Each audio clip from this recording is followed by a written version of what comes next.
ইউক্রেনের জ্বালানি ব্যবস্থাকে পঙ্গু করতে আবারও সমন্বিত ভারী হামলা চালিয়েছে রাশিয়া। শুক্রবার ভোরে দেশটির পূর্ব ও মধ্য অঞ্চলের অন্তত 7টি গুরুত্বপূর্ণ জ্বালানি স্থাপনায় 30টিরও বেশি ব্রুজ ও ব্যালিস্টিক ক্ষেপণাস্ত্র নিক্ষেপ করা হয়।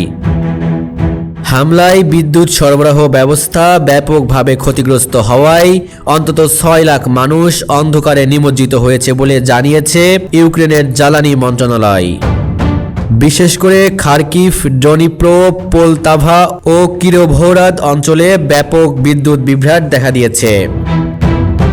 ইউক্রেনের প্রতিরক্ষা বাহিনী দাবি করেছে, রাশিয়া অত্যন্ত কৌশলগতভাবে জ্বালানি স্থাপনাগুলোকে লক্ষ্যবস্তু করেছে, যাতে শীত শুরুর আগেই দেশের অবকাঠামো বিপর্যস্ত হয়।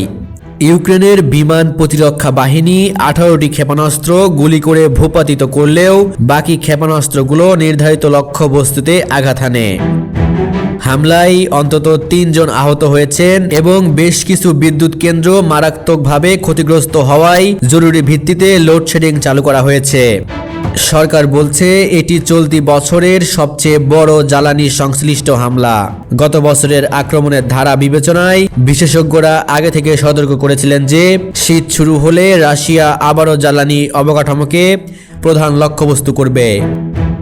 কারণ জ্বালানি ব্যবস্থা ভেঙে পড়লে জনজীবন, পরিবহন এবং সামরিক লজিস্টিক সবই ব্যাপকভাবে বিঘ্নিত হয়। বর্তমানে খার্কিভের বেশ কিছু হাসপাতাল ব্যাকআপ জেনারেটরের ওপর নির্ভর করছে এবং পানি সরবরাহেও বিঘ্ন ঘটেছে। অন্যদিকে রাজধানী কিয়েভেও সতর্কতা জারি করা হয়েছে। সম্ভাব্য নতুন হামলা ঠেকাতে বিমান প্রতিরক্ষা ব্যবস্থা জোরদার করা হচ্ছে এবং গুরুত্বপূর্ণ স্থাপনাগুলোতে অতিরিক্ত সুরক্ষা নেওয়া হচ্ছে।